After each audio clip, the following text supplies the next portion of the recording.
A lot of this isn't going to make sense to you, and I'm sorry about that. I'm just going to start at the beginning, with the house.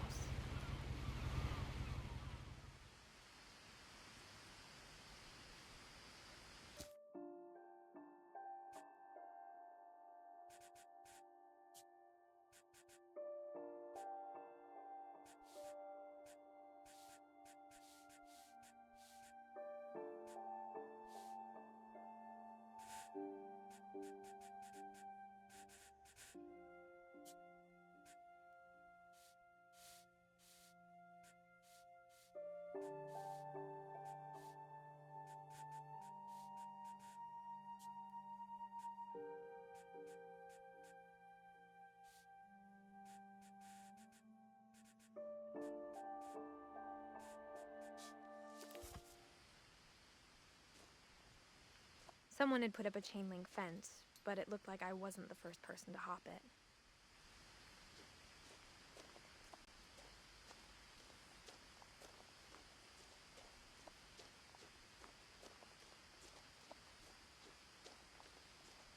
I lived here until I was 11, but I wasn't allowed inside half the rooms.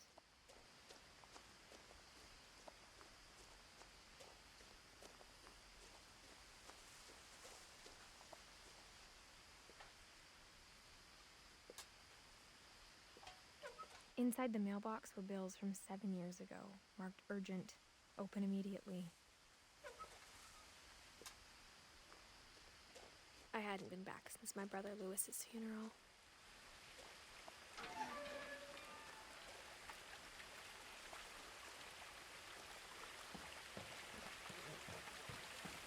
In her will, my mother left me a key, but didn't tell me what it unlocked.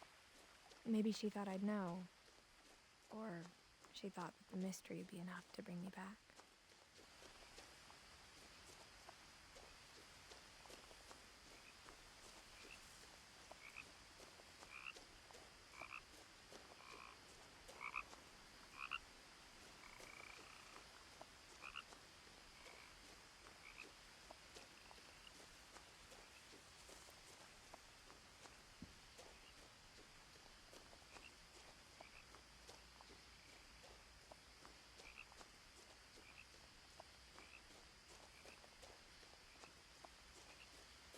No one had driven this way in a long time, but I saw a few hoof prints.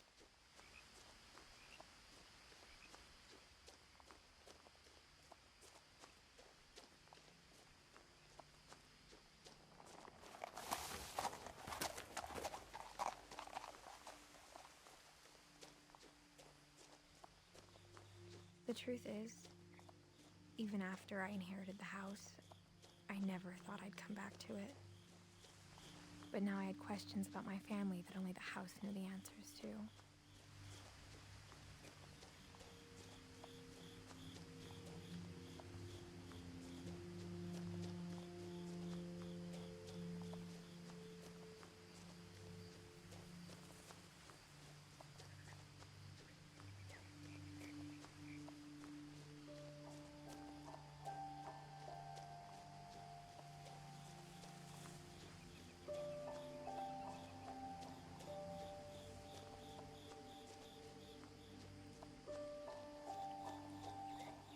The woods around the house have always been uncomfortably silent, as if they're about to say something but never do.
The house was exactly like I remembered it, the way I'd been dreaming about it. As a child, the house made me uncomfortable in a way I couldn't put into words. Now, as a 17-year-old, I knew exactly what those words were. I was afraid of the house.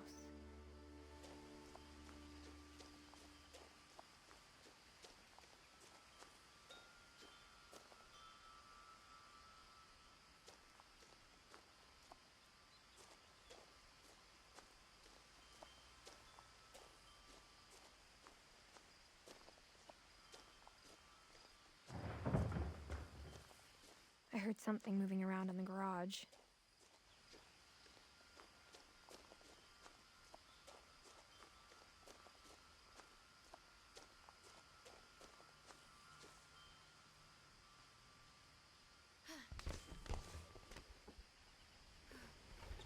Crawling through the doggy door used to be a lot easier when I was 11.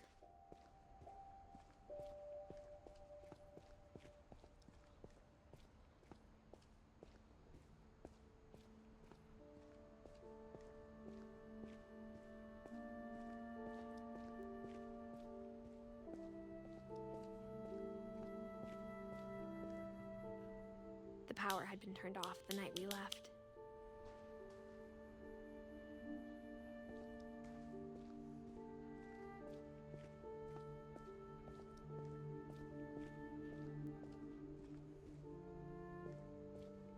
For the first time in years, I felt like I was home. But instead of a family, there were just memories of one.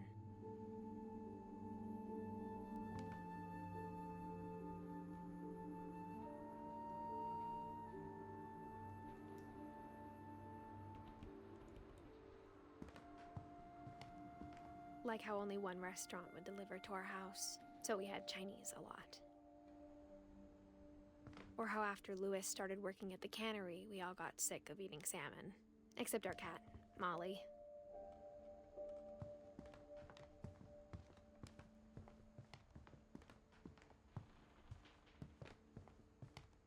Nothing in the house looked abnormal. There was just too much of it. Like a smile with too many teeth. A lot of things got left behind in the whirlwind of that last night.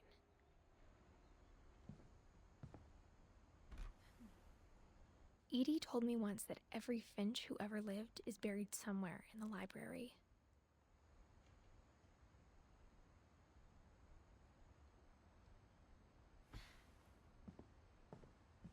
My mom wasn't much of an optimist, but she never stopped believing that my brother Milton was alive.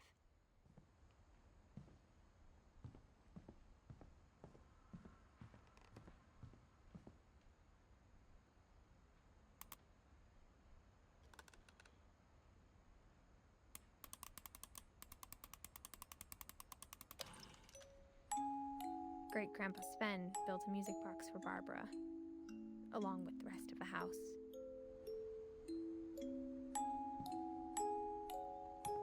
Mom always told me to stay out of the basement, so I wasn't too surprised when the key didn't fit.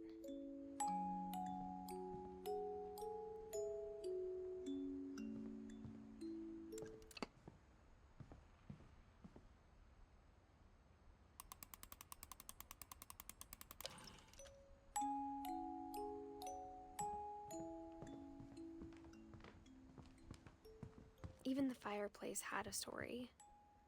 Edie told me the bricks came from the original house, after it sank.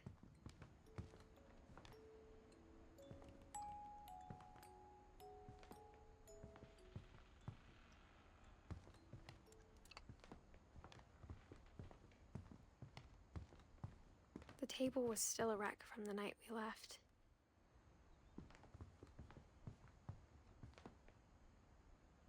My mom was the only one of us who could imagine Great-Grandma Edie living in a nursing home.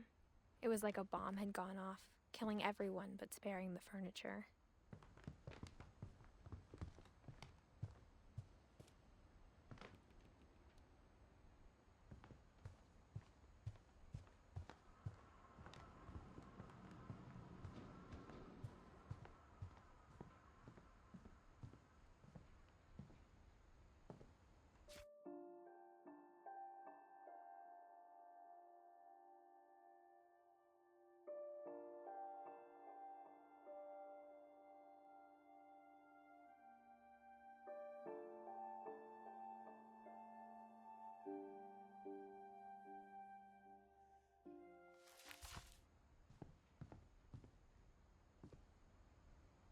After Milton disappeared, Mom sealed up all the bedrooms. Then Edie retaliated and drilled peepholes.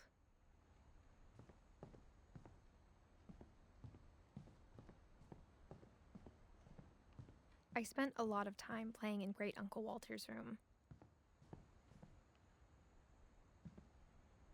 I think my mom sometimes regretted not sealing it up.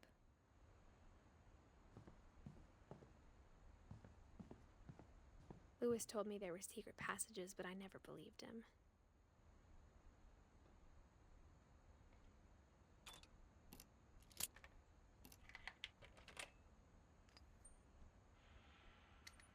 Turns out, my mom was really good at keeping secrets.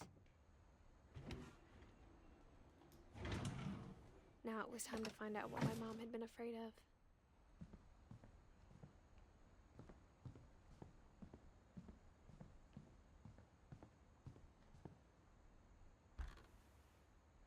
Molly always seemed like a girl I could imagine being friends with, if she hadn't died in 1947.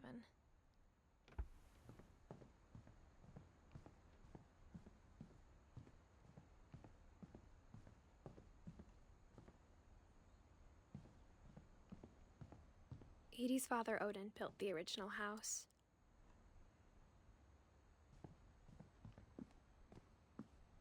Whenever people ask me about my family, the first thing they always want to know about is Barbara. Mom must have locked the third floor stairs on the night we left.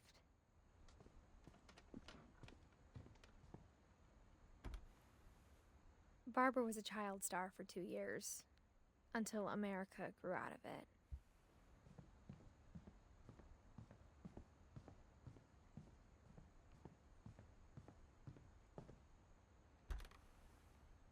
The last time I was in Edith Sr.'s room, I was 10 and she was painting my portrait.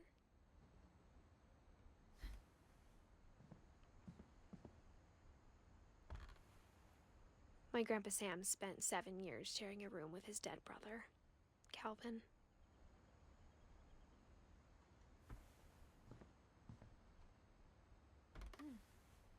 As a kid, I just assumed every house had peepholes and sealed rooms you weren't allowed inside of.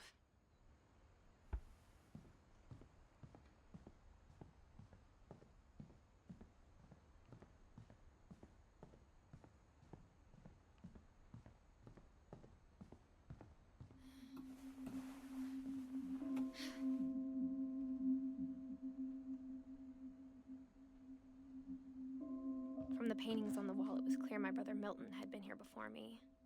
Reading this, maybe it sounds like I had a plan.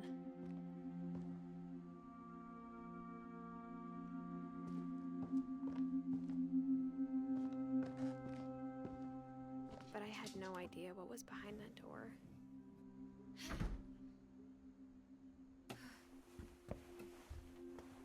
Just like I had no idea where all this was gonna lead.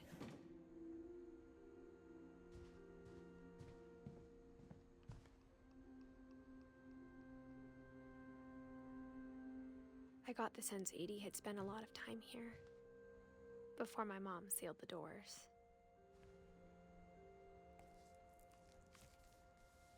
December 13th, 1947. Dear Diary, I'll be gone soon, but I wanted to tell somebody about what's gonna happen. It started when Mom sent me to bed without dinner. I woke up and I was starving, so I looked around for something to eat.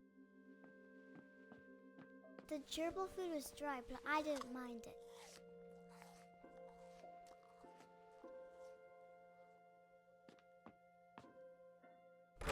Mom, can I come out now? Sweetheart, it's late. Go to sleep.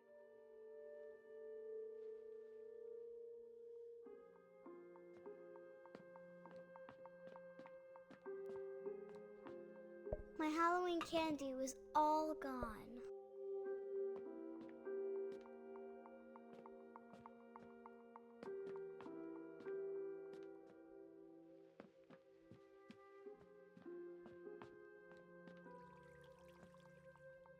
I thought about eating Christopher, but I held back.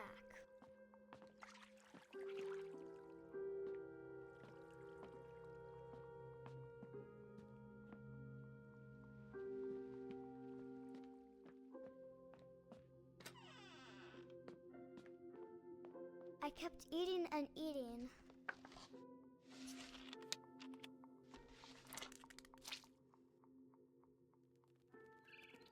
I ate a lot of things that night.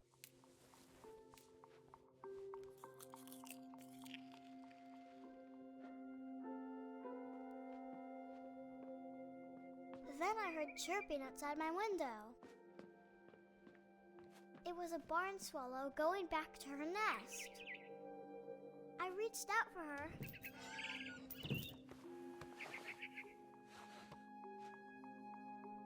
And suddenly, I was a cat.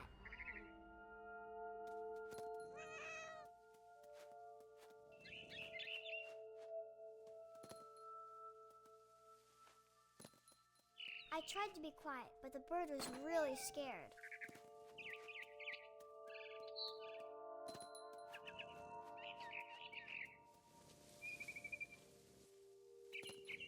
Mom and Dad didn't even look at me.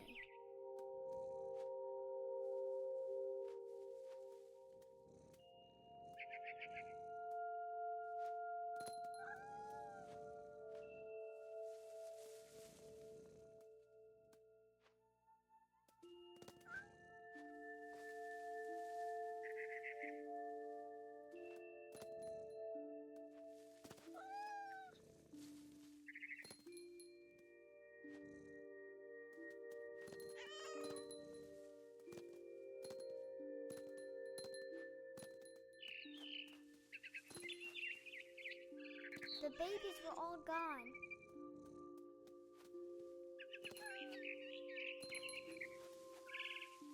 I jumped and I almost got her.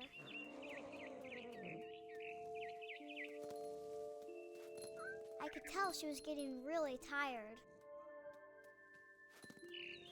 Now I was up in the big tree. I promised Dad I wouldn't climb it anymore. All I cared about was eating. I gobbled her up. And suddenly, I was an owl. First, all I heard was the wind. Then I heard little teeth nibbling in the grass.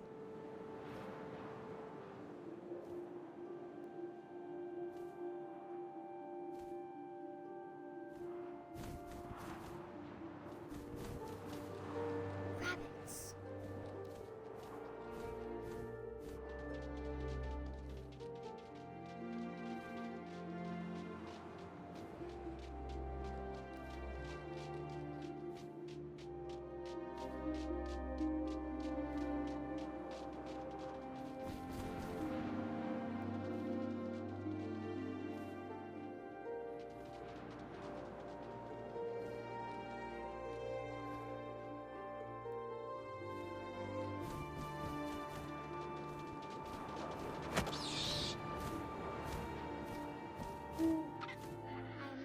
His face looking up and seeing mine through my talons.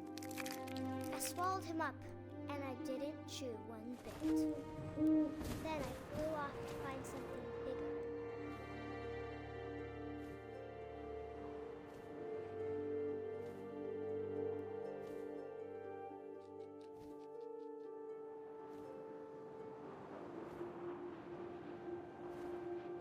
A mama rabbit.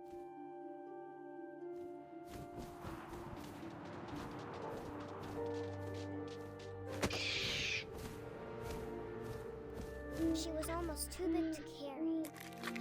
I started choking, but I couldn't stop eating. And suddenly, I was a shark.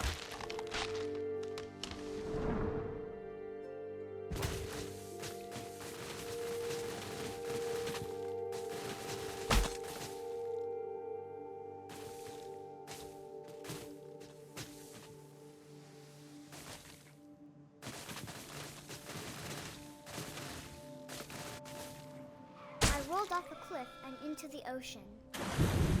Now, I was hungrier than ever.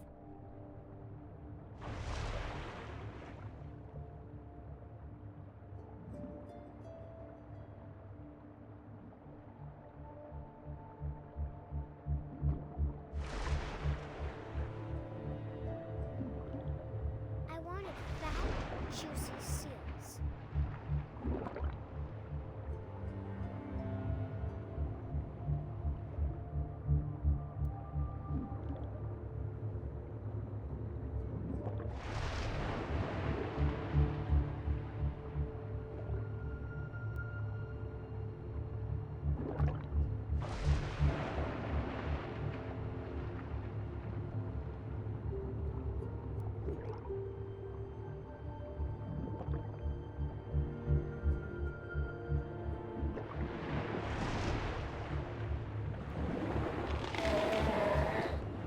I tore off her flipper, and it tasted really good.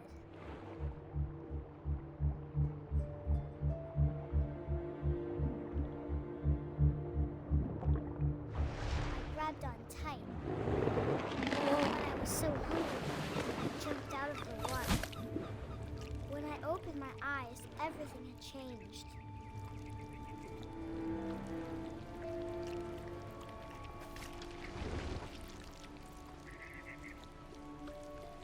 Now I was a monster, and I smelled people everywhere.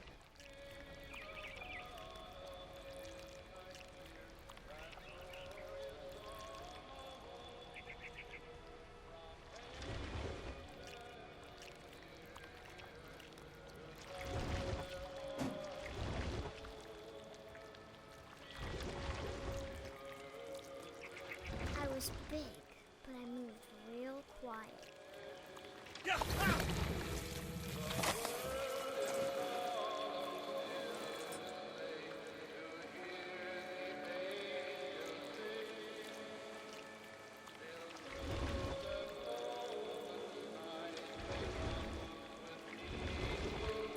I wanted to stop, but also I didn't.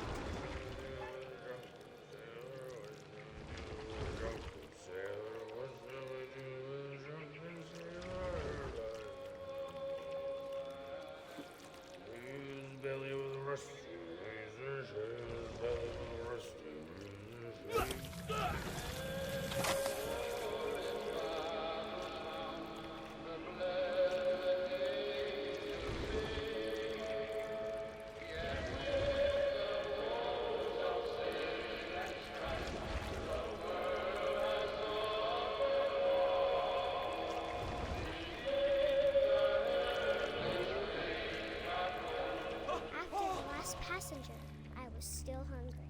Across the water, I smelled something new, something I had to have, so I swam towards it. I slithered onto the sand, and the good smell went into an old pipe.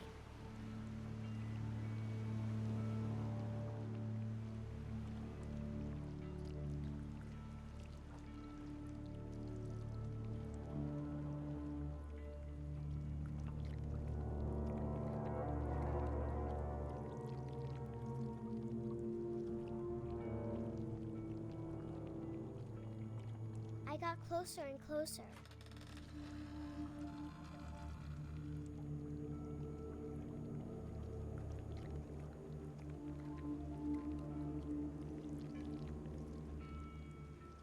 All of my stomach started growling. And suddenly, I was me again. I held my breath for a long time, but I couldn't hear anything. I think it's waiting for me to fall asleep. But it's not going to wait much longer. It needs to feed, and we both know I will be delicious.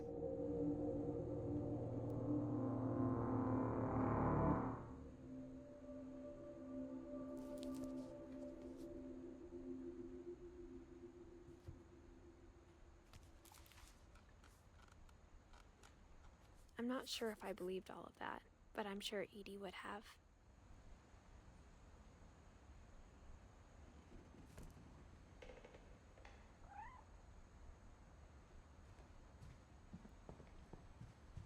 I grew up looking at Molly's room through the peephole. Being inside for the first time, I felt like I'd stepped behind a painting.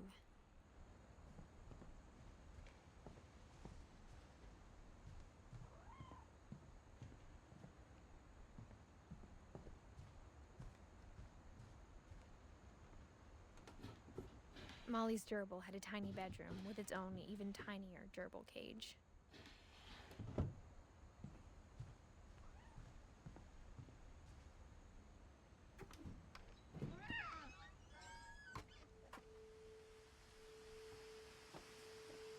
This will be obvious later, but my mom never told me any of these stories.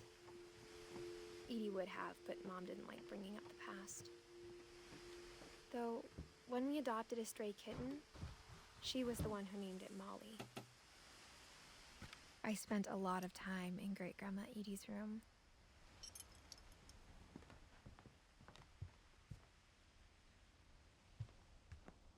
Even in her 90s, sometimes Edie seemed a lot younger than my mother.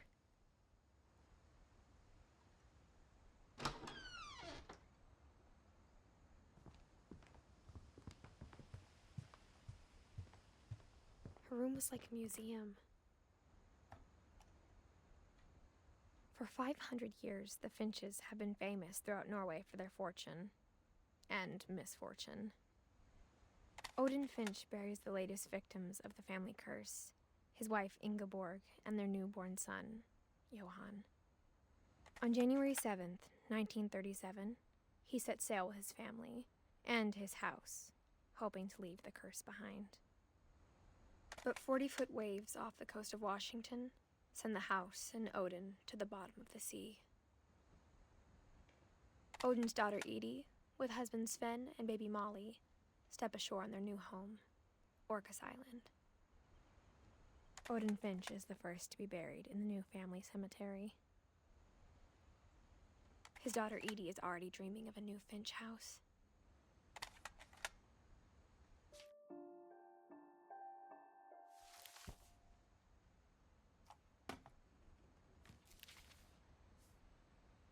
Whatever's wrong with this family, it goes back a long ways.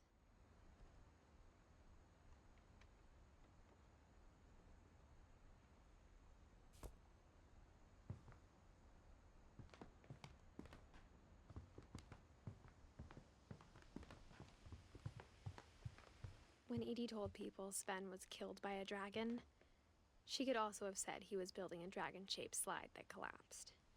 She could have, but she didn't.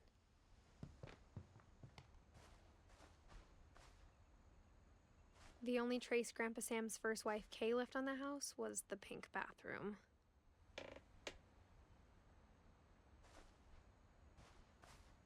It was a pretty big trace.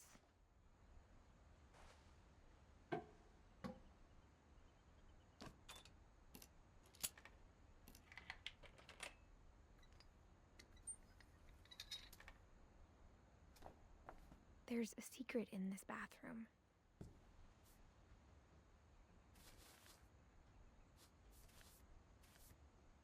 It's in the last place you would look. It isn't in the cupboard. It's hidden in this book.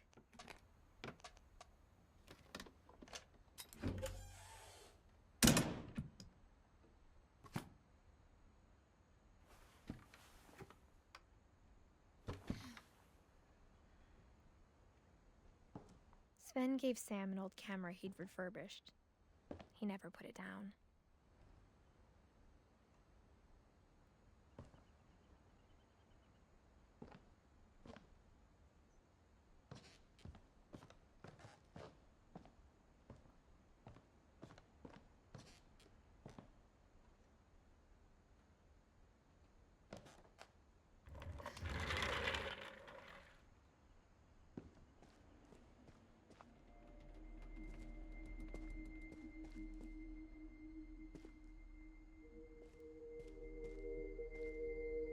I knew Grandpa Sam had a twin.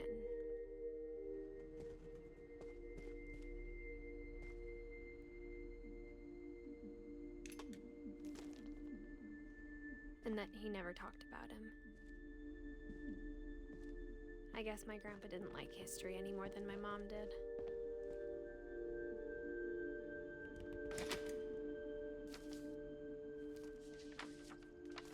How I Want to Remember My Brother by Sam Finch. The thing I remember is that when he made up his mind, that was it. My brother said he'd die before he ate another mushroom. And he did. At Barbara's funeral, we swore we'd never be afraid again. And he wasn't. I think Calvin always wanted to fly. Sam! Calvin! Dinner's ready! Coming! But that day, he finally made up his mind to do it. I told him going around was impossible. Maybe if I hadn't said that, Calvin! I'm not gonna tell you again! maybe if the wind hadn't picked up, then maybe he'd still be here. But I doubt it. I think he'd already made up his mind.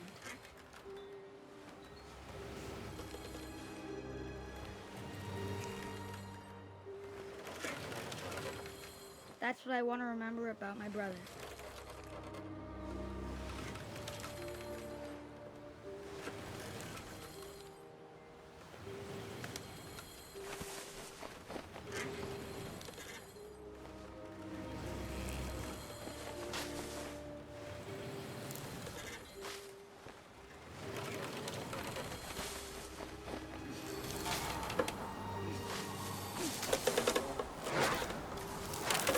The day he made up his mind to fly.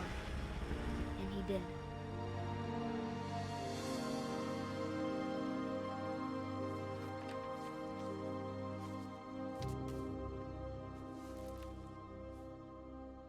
Calvin's story felt strangely familiar. When I was younger, I remember trying to do the exact same thing.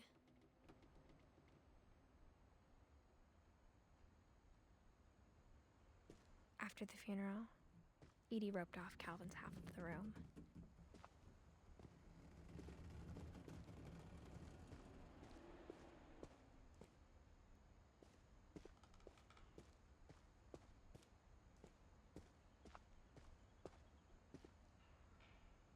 Mom said Grandpa Sam enlisted at 18 and never set foot in the room again.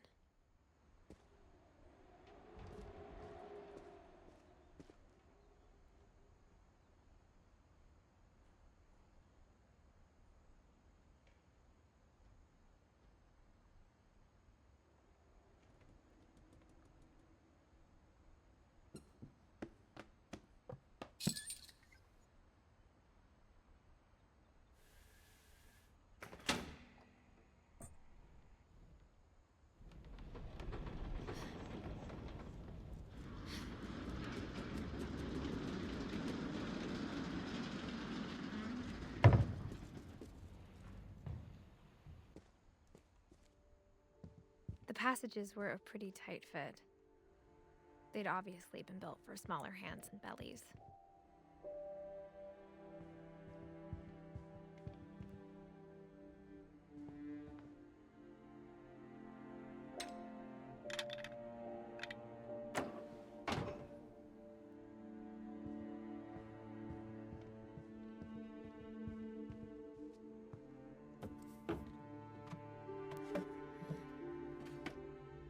Growing up, I always thought of Barbara as a child star.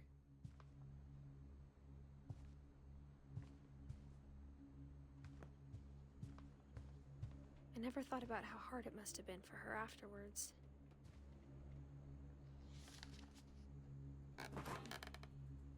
Of all the stories people wrote about Barbara's death, I'm surprised Edie saved this one.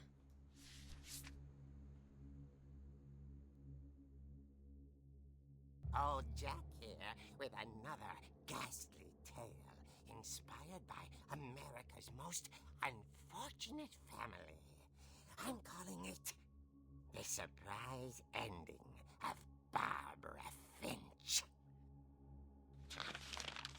As a child star, Barbara was famous for her scream. Now at 16, she was all washed up. A has-been. But in a lucky break, she'd been asked to perform her signature scream at a local convention for monster movie fans. It was just Unfortunately, her scream hadn't aged well.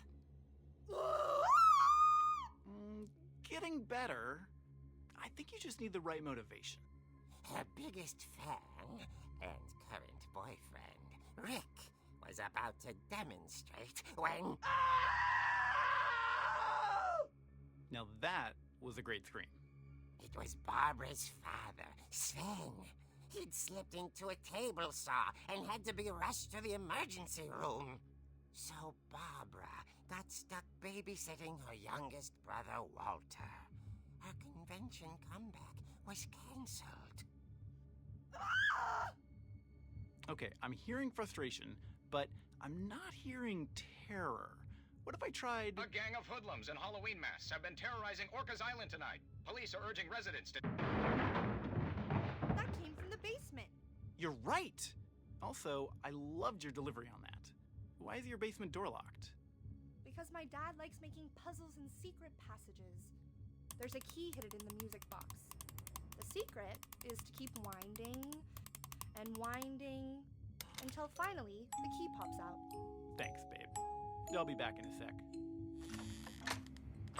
20 minutes later, Rick hadn't returned. So Barbara went to look for him, right on cue. She reached for the music box. And as she wound the key, she listened for Rick, but the house was silent.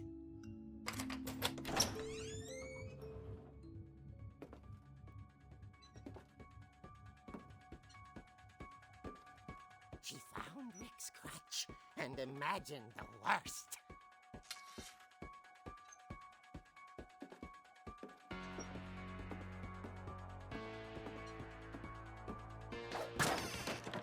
The gang's leader is the infamous Hookman killer, Dr. Carl Hamill, who impaled and then ate his family 10 years ago tonight.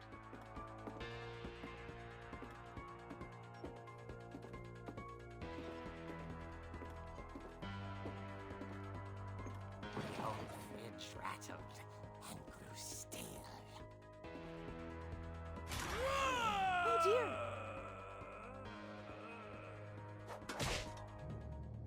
Oh! Rick?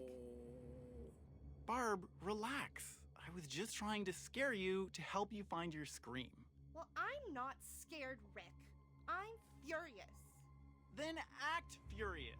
All I'm getting from you now is that you're hurt and confused and She threw him out, but she kept a little something to remember him by. Barb, have you seen my other crutch? And she was still holding it when she fell asleep watching the Late Picture Show. Hours later... Barbara! Walter, what's going on up there? Ah! Okay, I'm coming up, but if this is a trick, you're dead, Walter.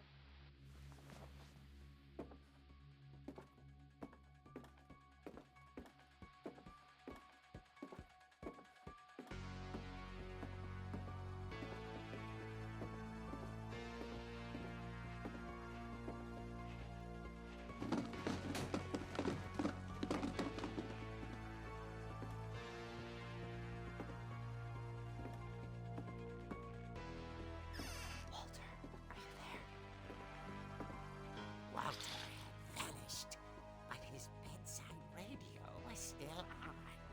Orcas Island police describe the man as 6 feet tall, with a steel hook for a hand. Residents are urged to lock all doors and windows and notify the police of any suspicious activity. Barbara turned, saw the Hookman, and was speechless. He was quite smashing.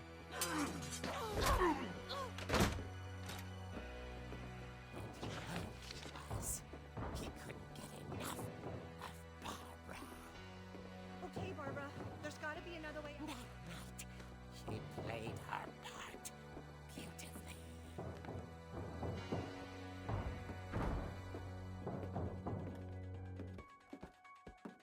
Molly's door hadn't been opened in years.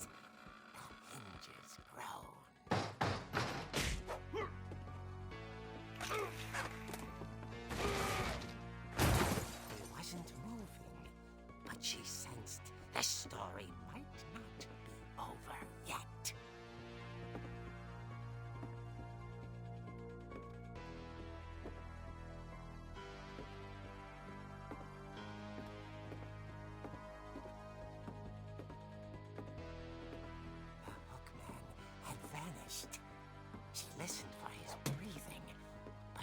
she heard was...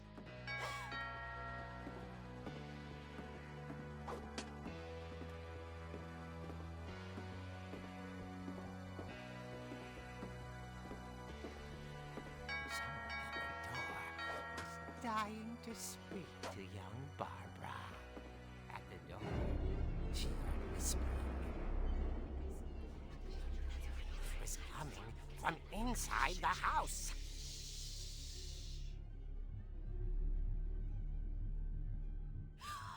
Oh dear.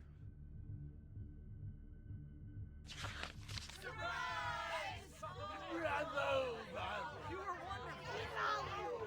monsters had come to surprise her. For Barbara, it was a dream come true. Then she saw what kind of monsters they were, and she realized what was about to happen. She was going to be famous. And with her final breath, Barbara Finch gave the performance of her life.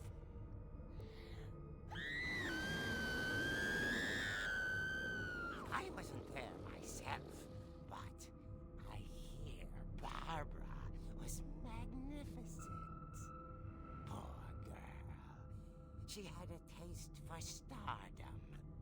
But unfortunately, so did her fans. Of course, the police blamed it all on poor Rick, who disappeared the same night. And little Walter? Hiding under his bed the whole time.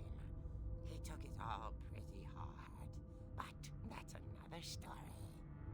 As for Barbara, tucked inside the music box is all they ever found of her. Her ear. Now that's what I call a real eerie tale.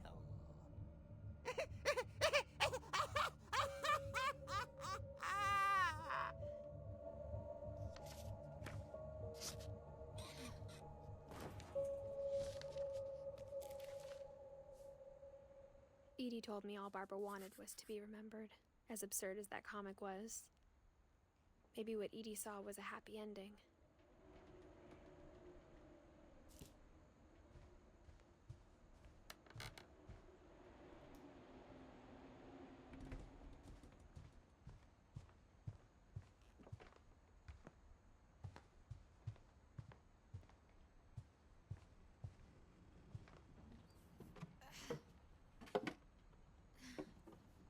I guess now I know why Mom didn't like me playing with the music box.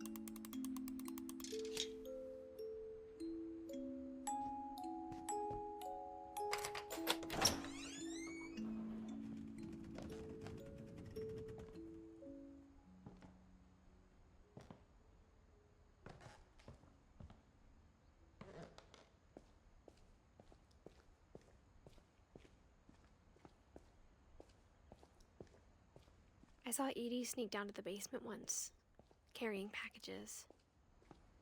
I thought maybe she was hiding presents. It turned out she was hiding a lot more than that.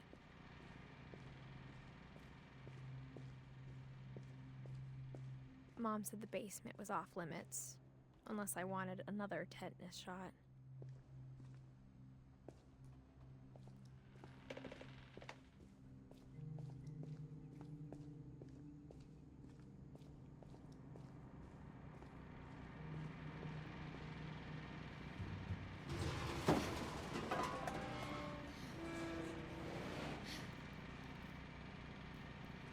I remember asking Mom once about where Walter had gone. She said after Barbara died, he got as far away as he could. If there's a pattern in all these stories, I think it's that none of us has gotten very far.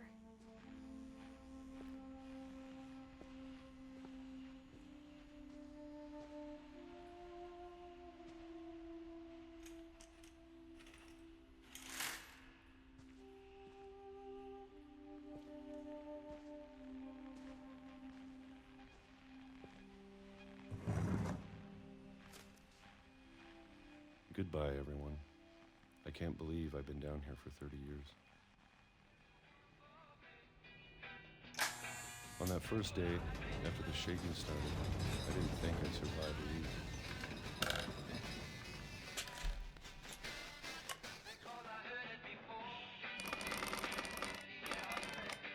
But after a few days, I settled into a routine. That's what kept me sane.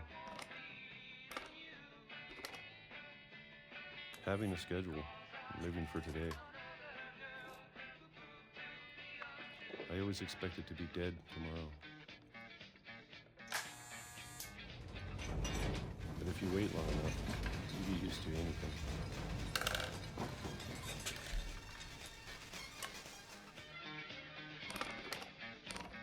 Even a monster on the other side of the door starts to feel normal. Almost friendly.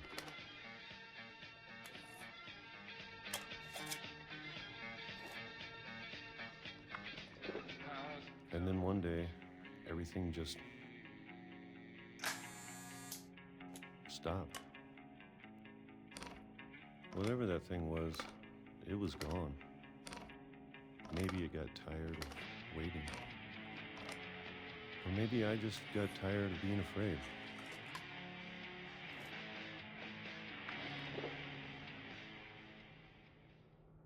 It's been a week now, the longest in 30 years. I'm done waiting. I have to leave while I still can.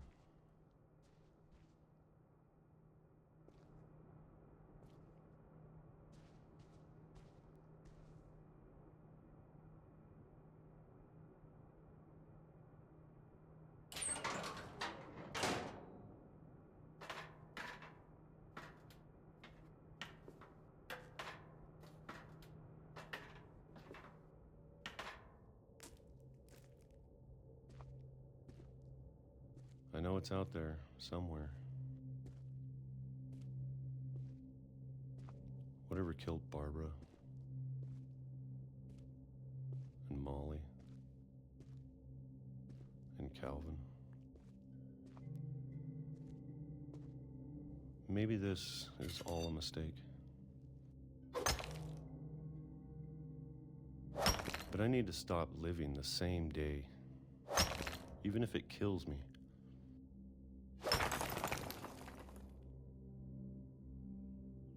Whatever's out there, I want you to know I'm ready for it. I'm going to appreciate all of it, especially the food. I don't mind if I only have a year left, or a month, or a single week. I'd be happy with one new day. I can already imagine the sun on my face.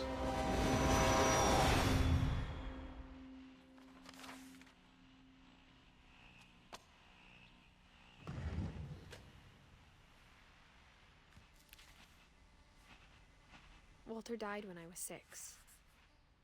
I can't believe my mom never told me he was down here. I'm sure my mom was trying to protect me.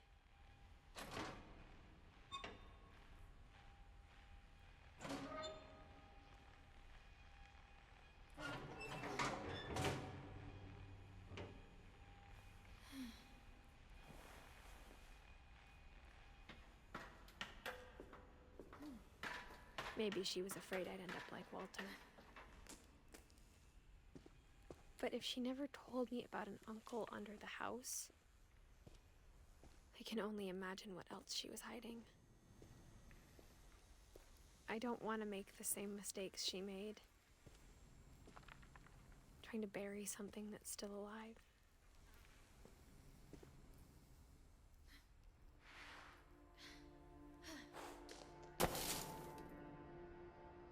Now that there's only one of us left, or maybe two, I thought it was time I heard the stories for myself and found out what happened to everyone else. But now I'm worried the stories themselves might be the problem. Maybe we believed so much in a family curse, we made it real.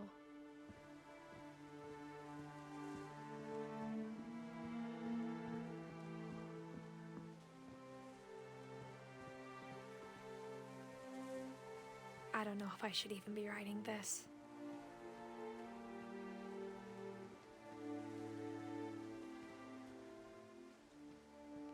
Maybe it'd be better if all this just died with me.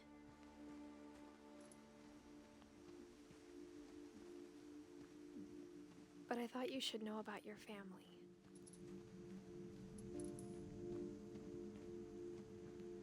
And the history you're a part of. Though to be honest, I feel as lost as you probably do right now.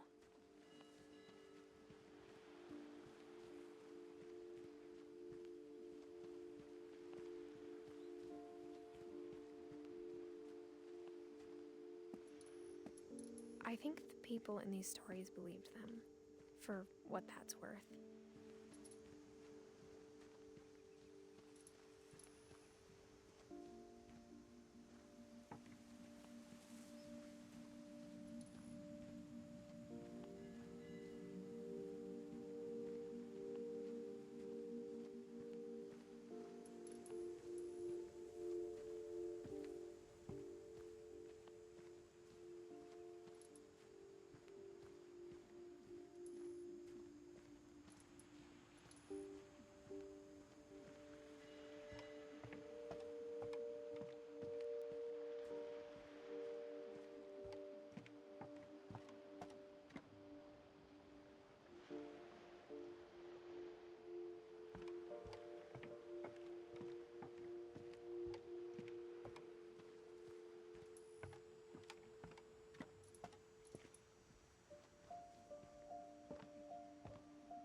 And when you look at the house, that history of imagination and stubbornness and madness, any of it seems possible.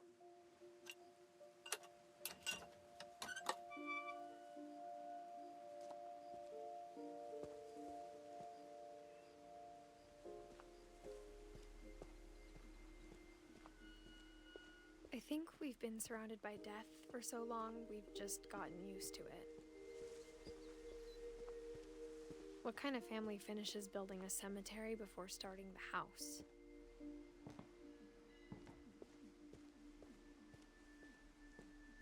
It's embarrassing for me to admit this, but the pet cemetery made me more uncomfortable than the human one. 3 of the gerbils were mine, and 2 had been my fault.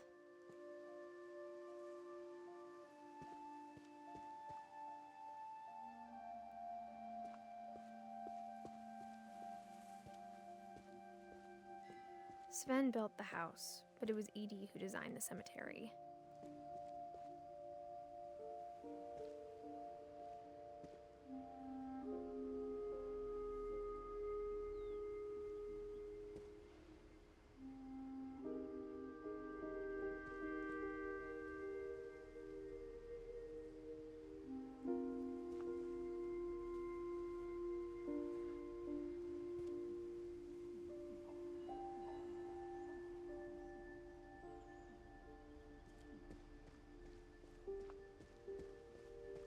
I'm sure Odin's monument had been Edie's idea. My mom was always trying to move on, but for Edie, the past never went away.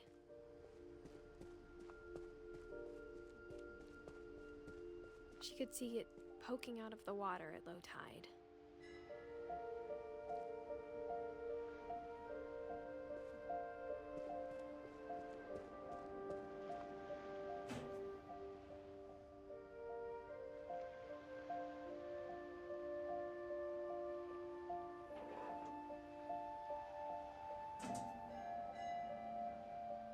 said she dreamed about the old house every night.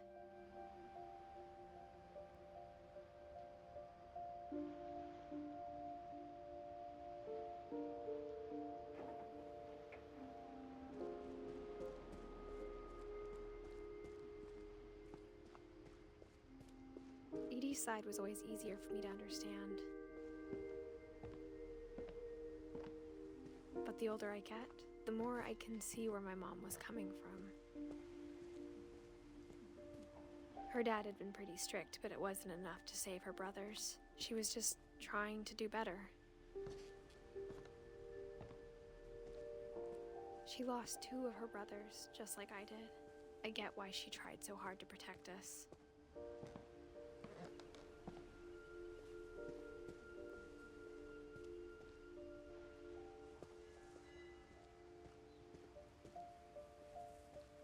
We never found Milton's body, so my mom insisted we were putting up a monument, not a tombstone.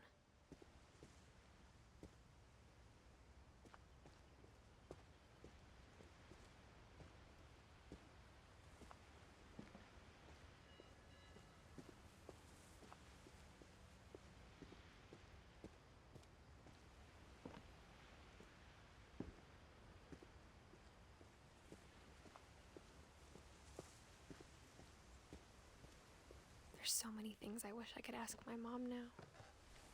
Part of me thinks this is what she wanted all along. For me to come back someday and find everything out for myself.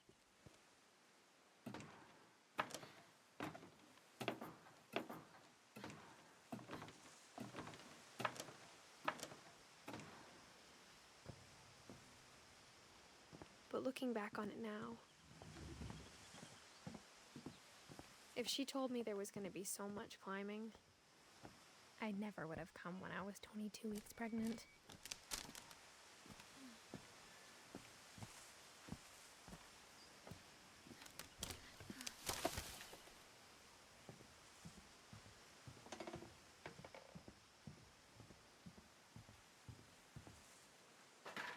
I never met Grandpa Sam, but I think he and my mom had a lot in common.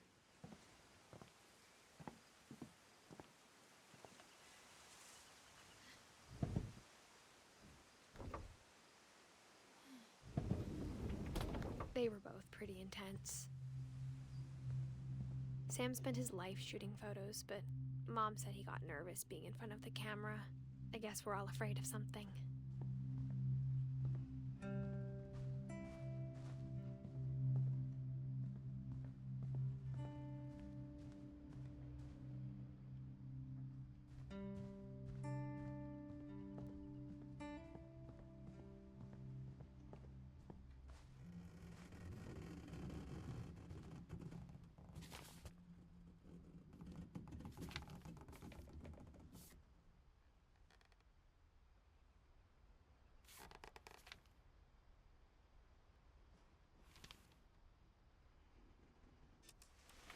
Dawn, I promise, you'll never forget this weekend. Yes, sir. These memories are gonna last a perfect. It's gonna rain the whole weekend, isn't it?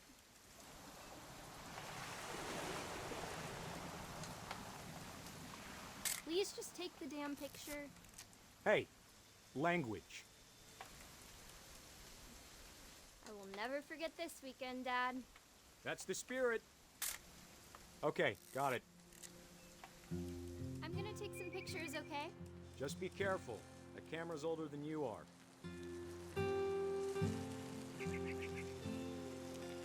Definitely should not have drunk all that coffee.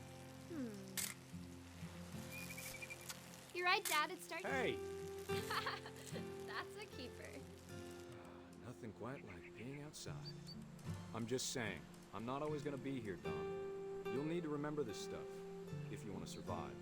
I'll be fine, Dad. You know who else thought he was gonna be fine? Some guy who died. Dawn, I'm being serious. I know, Dad. You're always serious. Doesn't being out here make you want to chill out? Well, to tell you the truth, I haven't been out here in 20 years. Dawn, don't you think you could find something more interesting to photograph?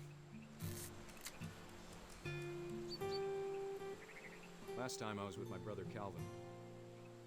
Man, that was a great trip. Your grandpa Sven taught us how to fish, how to build a fire. We found an old logging trail. There were deer everywhere. I bet if I could remember where that trail was, we'd spot a buck for you in no time. Give me a minute to check the map.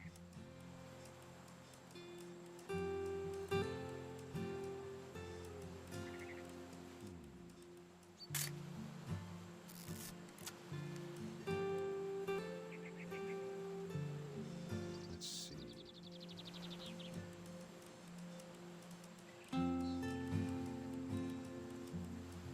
Maybe.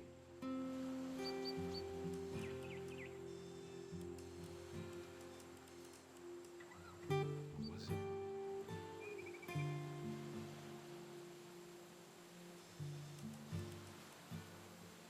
Could have been.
You don't need to waste any more film on me, kiddo.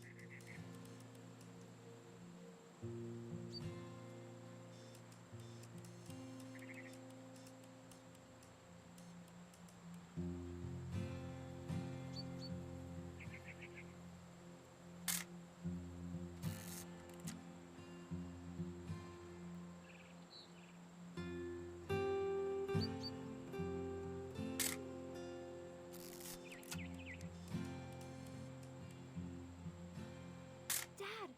Good eyes, Dawn. Before you take the shot, let me get a picture of it. Dad, I... Let me get behind you. Do I have to do this? Dawn, you don't have to do anything. But if you want to survive, you'll need to be strong.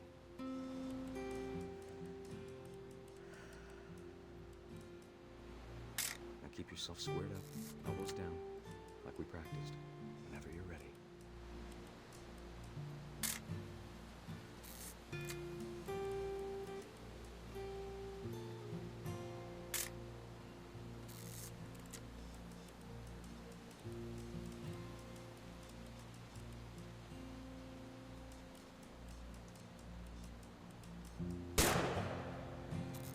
Great shot, Dawn!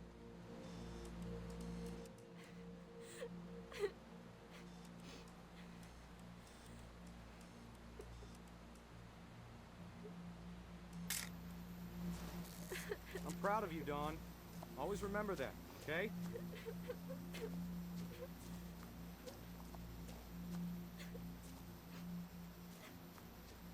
Dad, it's twitching.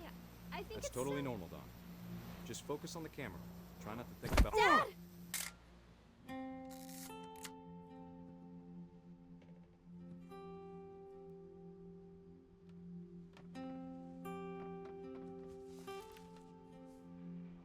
Of all these stories, that's the one I wish most that my mom had told me.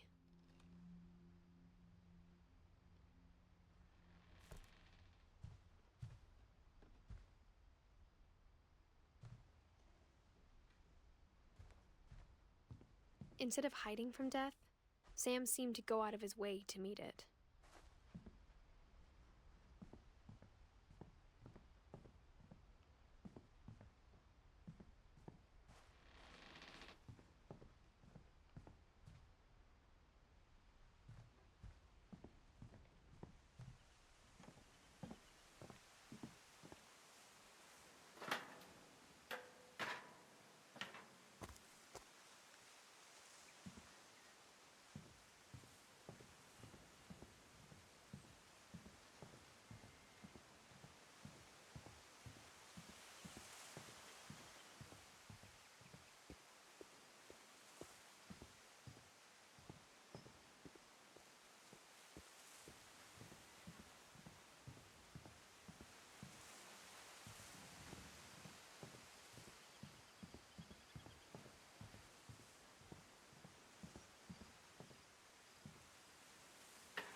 After Sam died, my mom and Edie got really close.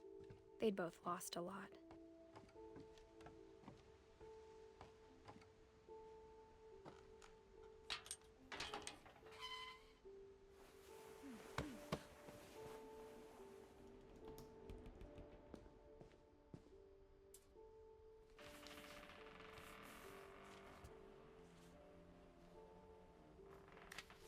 Dear Kay, do you remember the way Gregory used to laugh when he thought he was alone? Like something funny was happening, but only he could see it.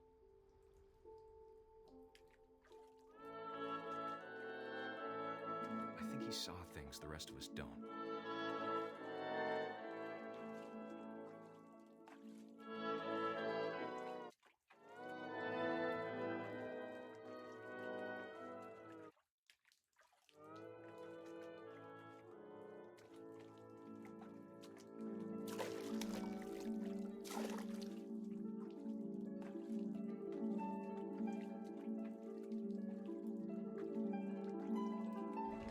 Things over, Gregory. It's time to...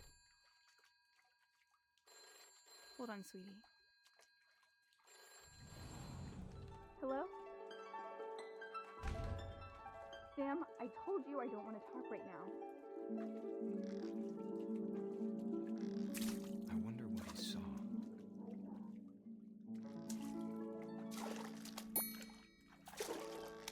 What his world was like.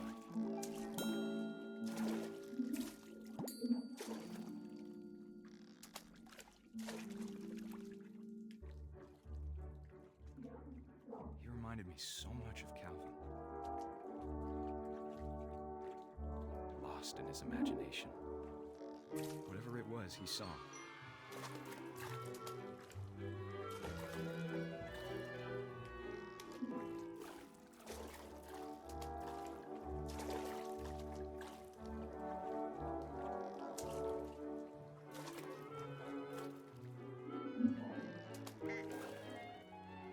It sure made him happy.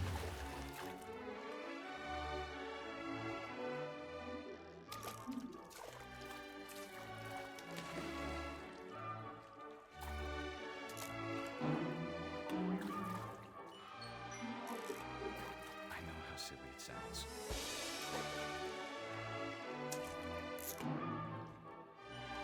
But I worried about a baby being too happy. But I could feel him slipping away. Sorry about that, Gregory. I know you did everything you could.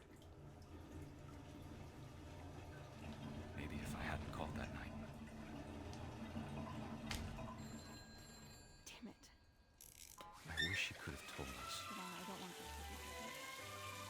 about the world he saw.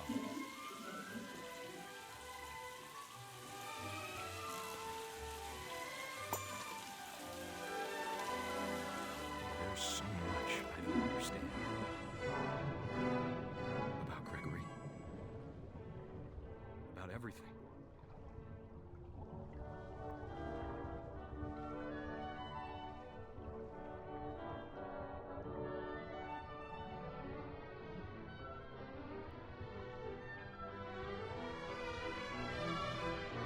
I know what happened wasn't your fault.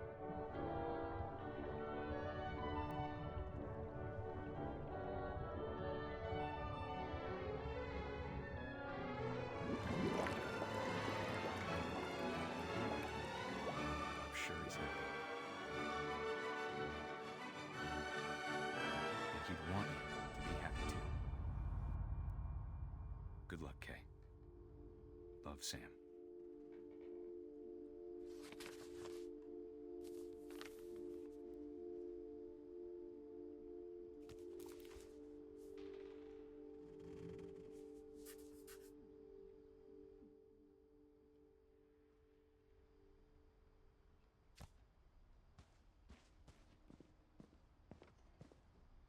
I can't imagine my mom ever writing poetry, and yet...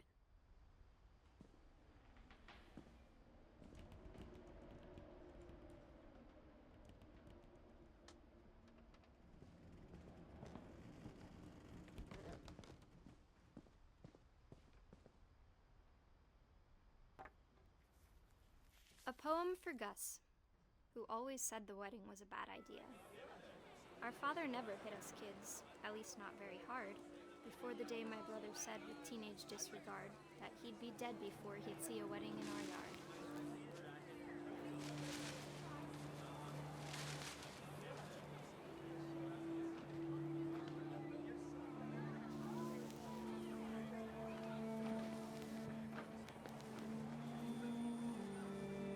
My father made him come, of course, but Gus stood far apart, just flew his kite and bottled up the storm inside his heart.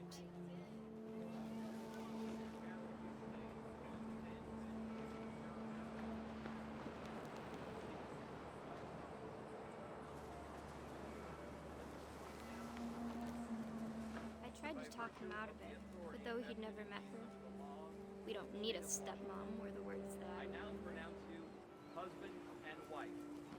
You may kiss the bride.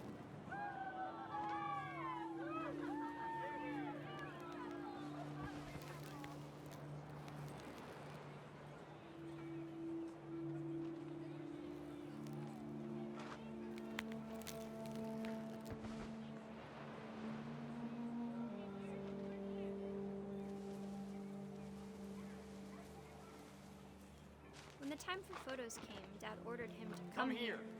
But Gus declined, and as a sign held up his middle finger.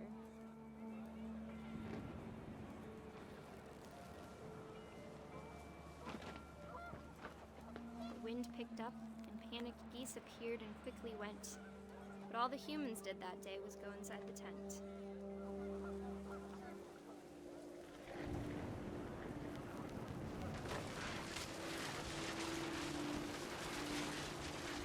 The rain came down in buckets then, but no one seemed afraid that nature might destroy the tent our dad had crudely made.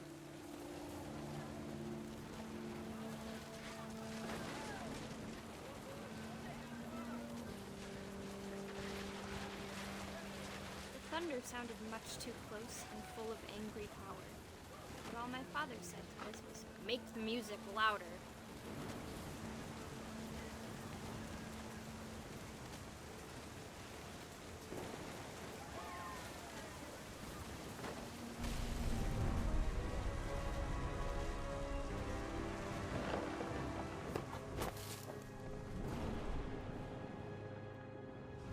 I wish that I could truly say I thought about you on that day.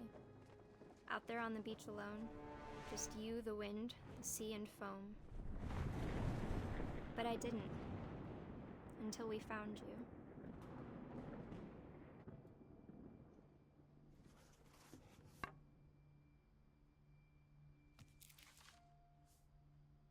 She never talked about him, but Mom told me once if I was a boy, they were going to name me Gus.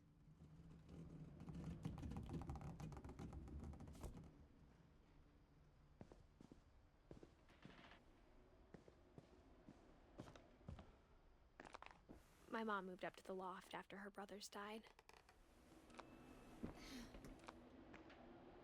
At the time, it was as far away as she could get.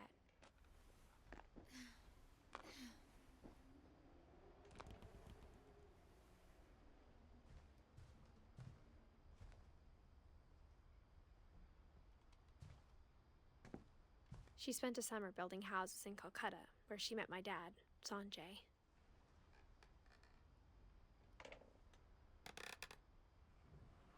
My mom moved to India a week after graduation and got a job teaching English. Religion was another thing my mom never talked about, but I think it helped her a lot after her dad died.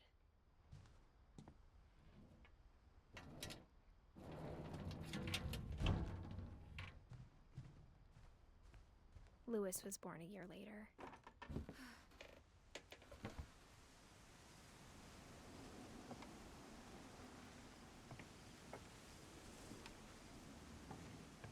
When my dad died, I don't think Mom knew where else to go. I'm sure Edie was happy to have her back. And to see kids in the house again.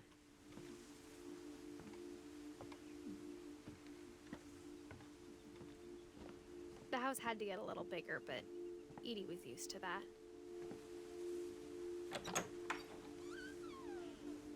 And for a while, things were good. Almost normal.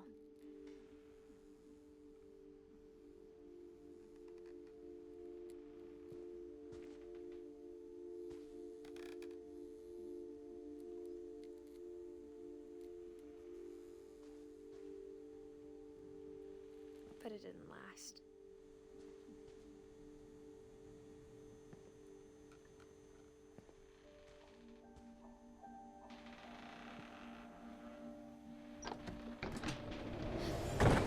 The beginning of the end was Milton's 10th birthday, when Edie gave him a castle.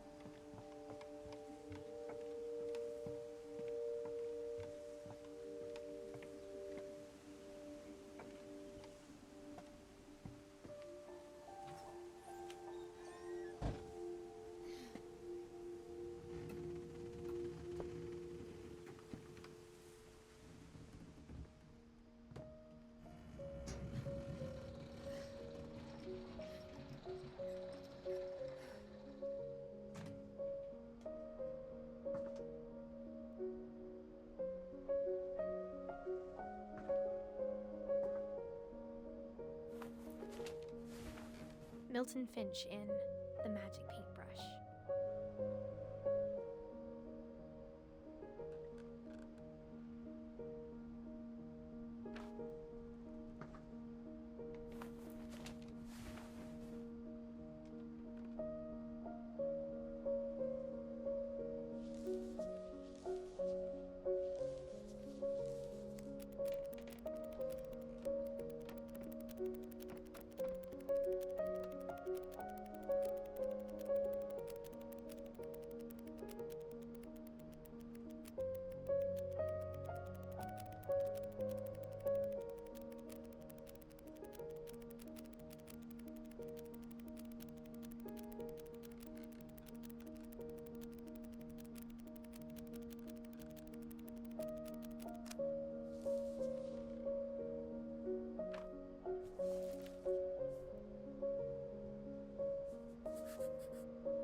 I was 4 when Milton disappeared.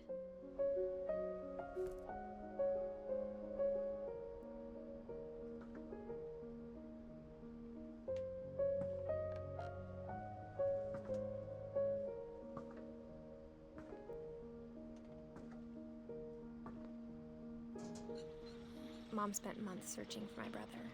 Then she sealed the doors.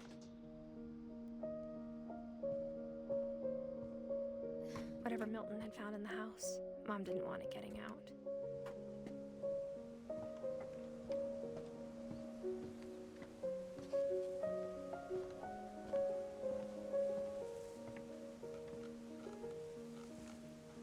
Mom definitely blamed Edie, but I think Louis blamed himself. After he graduated, he just spent more and more time in his room, until Mom got him a job at the cannery.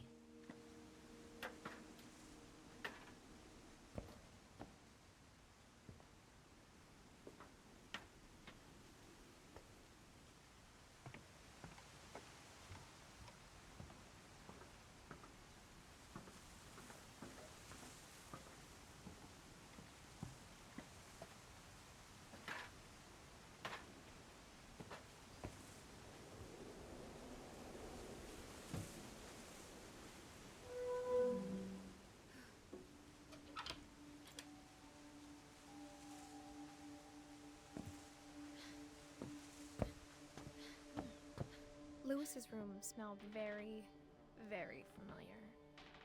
That part of him lived on.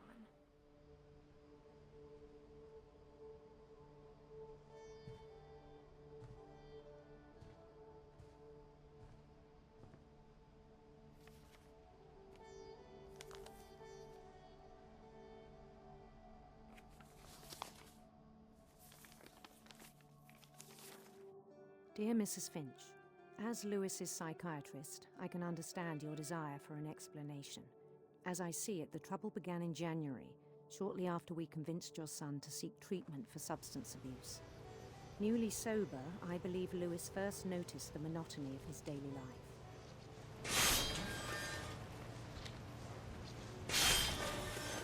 He kept working at the cannery,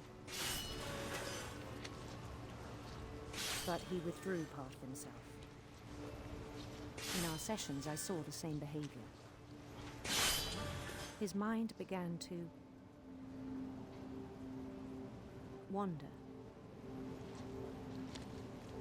I asked him to describe it.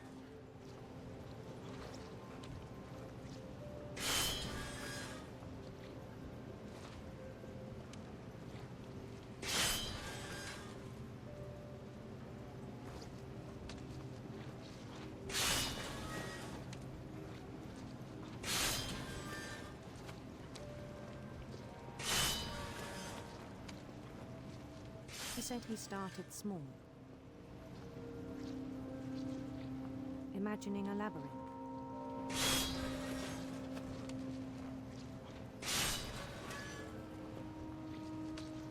He'd feel his way about. Then something moved.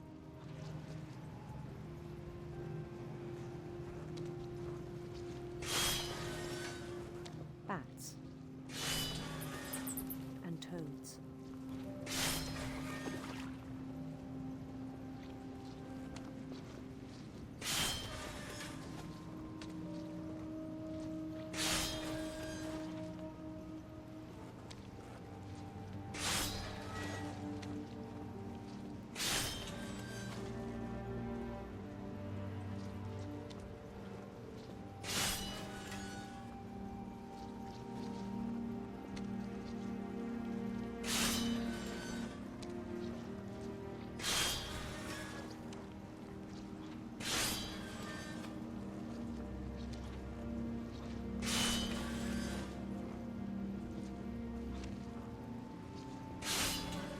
Things that have not names. He knew it was all in his head.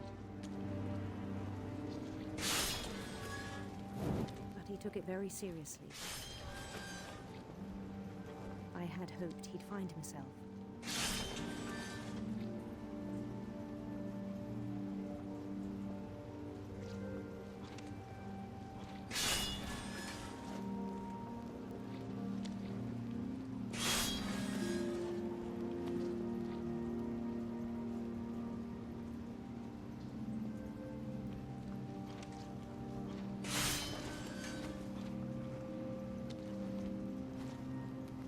But he found something more.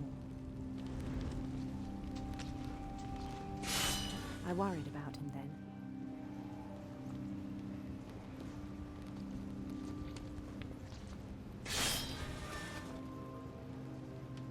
daydreaming at the cannery. I spoke with his boss, but he said Lewis had become a model employee. Methodical, tireless, focused.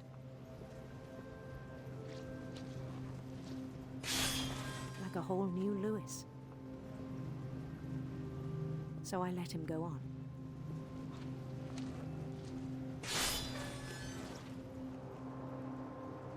I even encouraged him. It seemed very promising at first.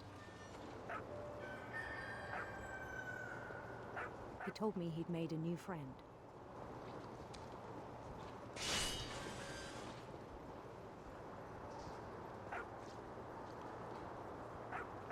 On the edge of a city he named Lewis Topia. He built the city up slowly, brick by brick.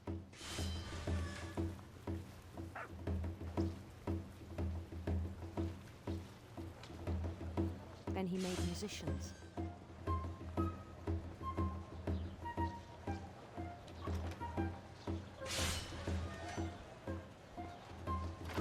And songs for them to play.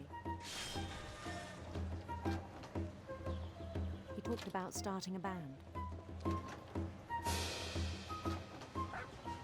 And he was always humming something. Every day his imagination grew stronger.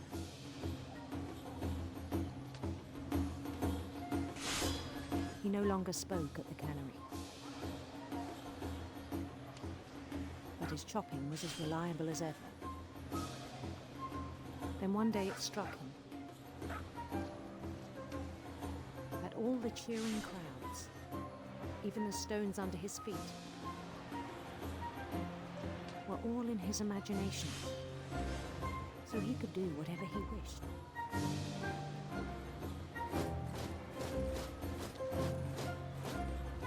He held an election for mayor,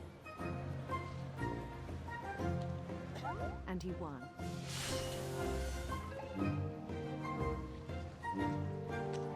They begged him to stay, but his mind was already wandering.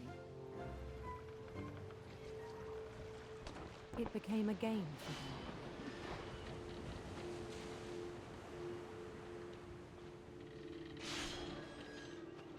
He'd conquer a city, then immediately push on. New Louisville.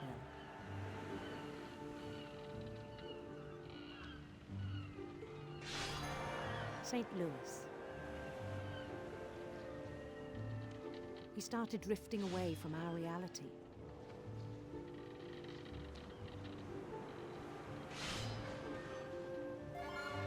Minneapolis, until one day he forgot to go home from the cannery. Even as his mother pleaded with him, part of Louis kept sailing on.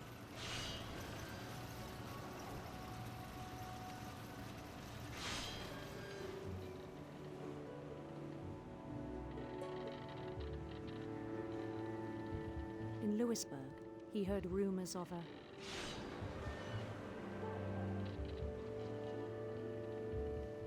handsome queen.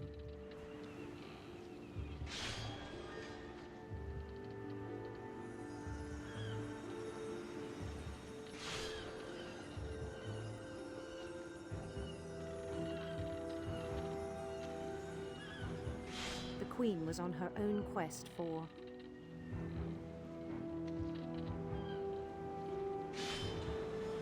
radiant rainbows.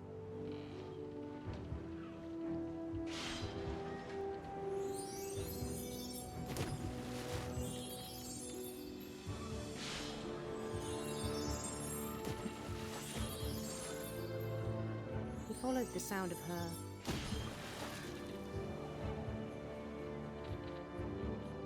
silver harp.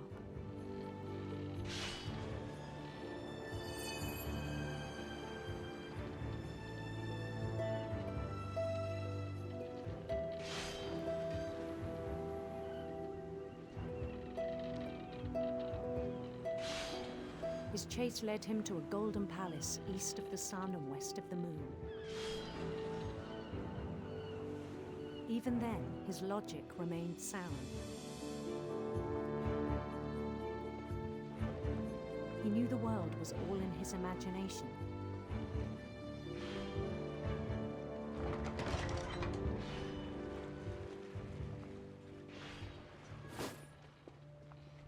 But he was so proud of having created it. In his own eyes, he'd become something greater than a king.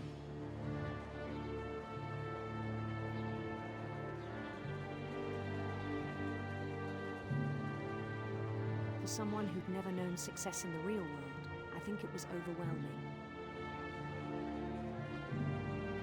And then it struck him that the real Lewis was not the one chopping salmon, but the one climbing the steps of a golden palace.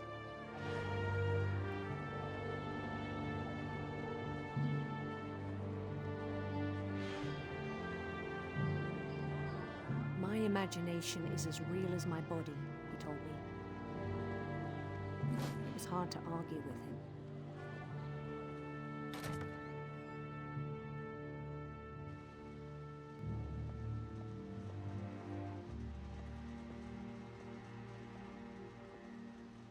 He began to forget the world we know.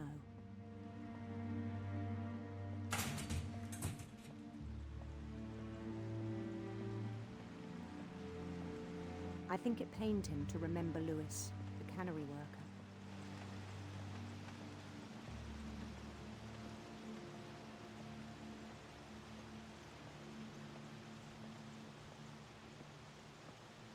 He began to despise the man with a royal contempt.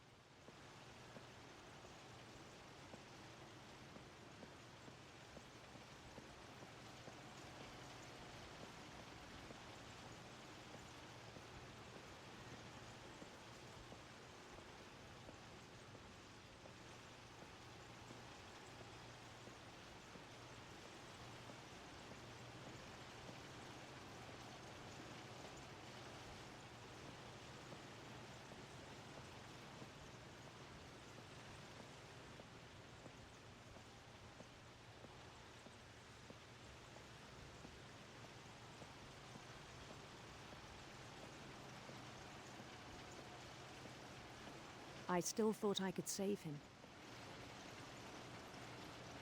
Even after he said he was being crowned king over all the lands of wonder. The palace would be packed with his companions.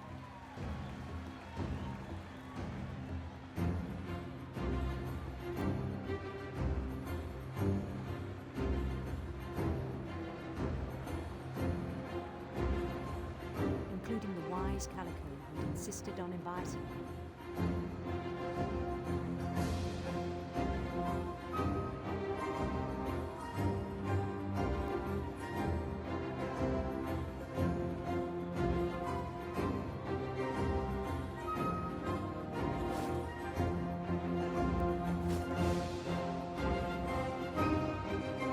His queen waited, holding his crown.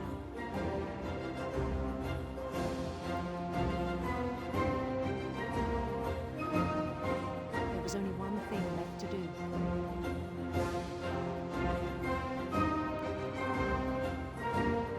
Bend down his head.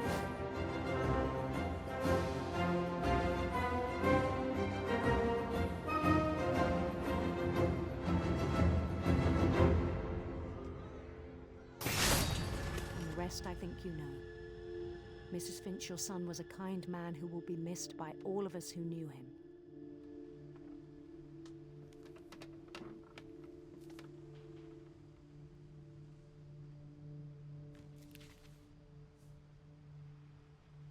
My brother was really cool. I wish you could have met him.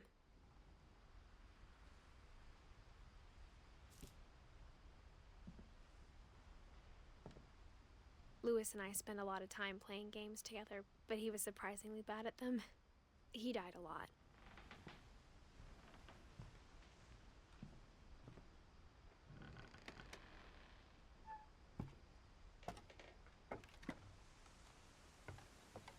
On the way back from Lewis's funeral, my mom told me to start packing. She waited until the day before we left to tell Edie. I'm not sure if she wanted to make it easier or harder.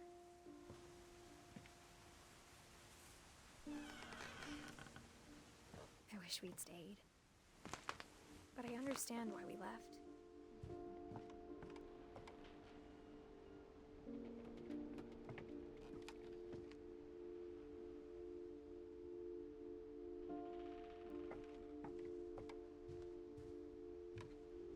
My mom ended up leaving everything behind.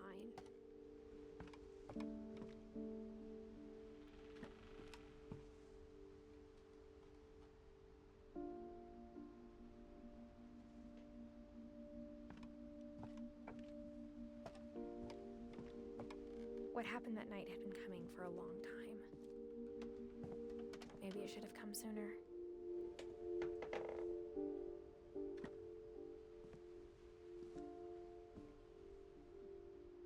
But it had to end one way or another. All that's left now is to tell you about that last night.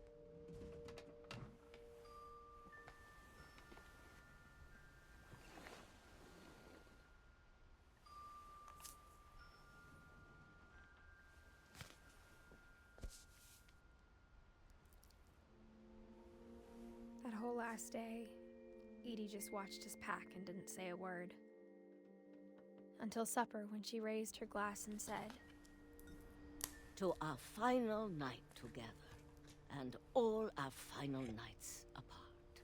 Grandma, you know what I said about alcohol. Some of your medications are very Edith, specific. I left a present for you in the hallway. Why don't you go open it? The grown-ups have to argue now. I'm sorry, you're right. We're all leaving tomorrow. Let's just enjoy our last... I'm not leaving. Edith, you're excused.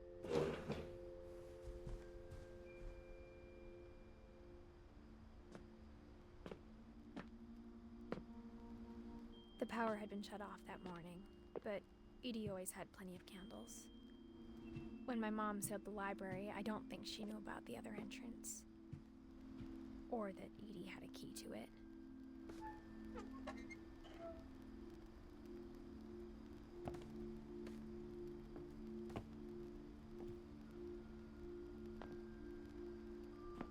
The thing you're afraid of isn't going to end when you leave the house. Edith has a right to know these stories. My children are dead because of your stories. I think it's best if Edith and I leave tonight. We'll have the nursing home send a van for you in the morning, okay?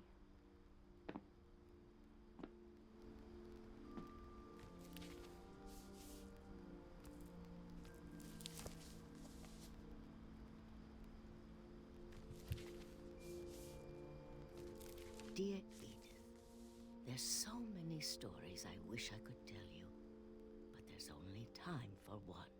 This is about what happened on the night you were born. That night, the tide went way, way out.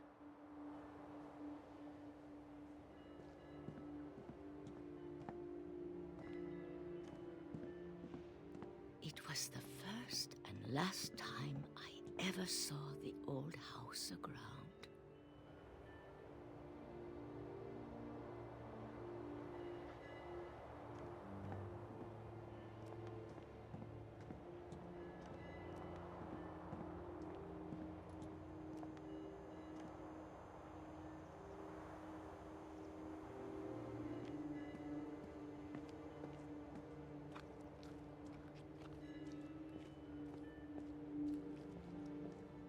There'd been an earthquake out in the middle of the ocean. They called it the lowest tide in 1,000 years. God, it smelled awful. You know, I've seen that house every day of my life.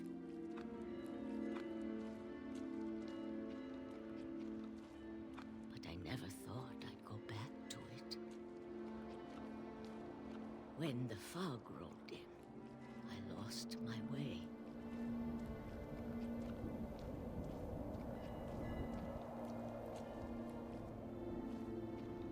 I got turned around.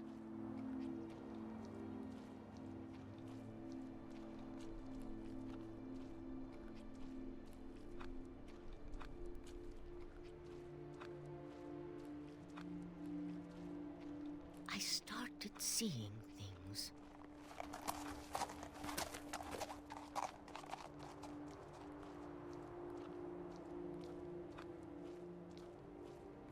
Things I'd forgotten had ever existed.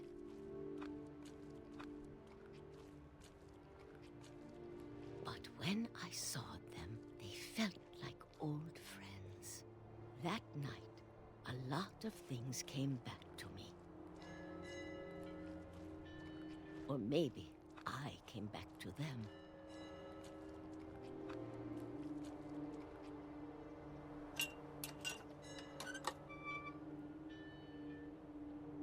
Things I can't explain, but that I need you to try and... Edith, what are you doing in here?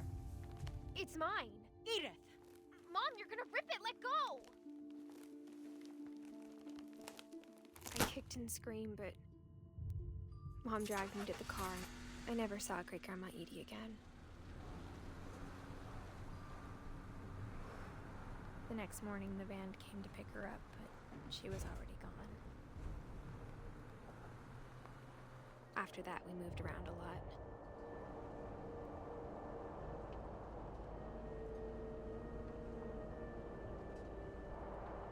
We both tried to make the best of it.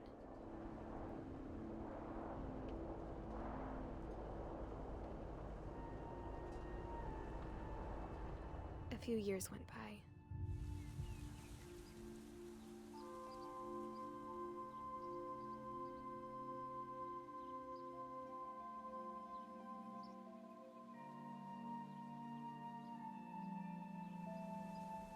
My mom didn't like to talk about it. But she started getting sick a lot. The rest happened pretty quickly.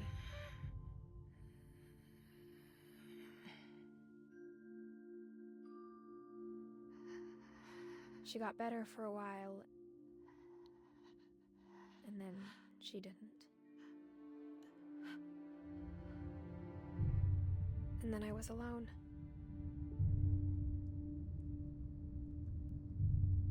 The last finch left alive.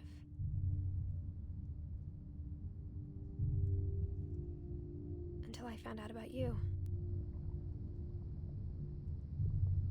I'm still not sure what to tell you about all this. If we lived forever, maybe we'd have time to understand things. But as it is, I think the best we can do is try to open our eyes. And appreciate how strange and brief all of this is. This journal was supposed to be for you. But now I hope you'll never see it. I just want to meet you. And tell you all these stories myself. But I guess if you're reading this now, things didn't work out that way.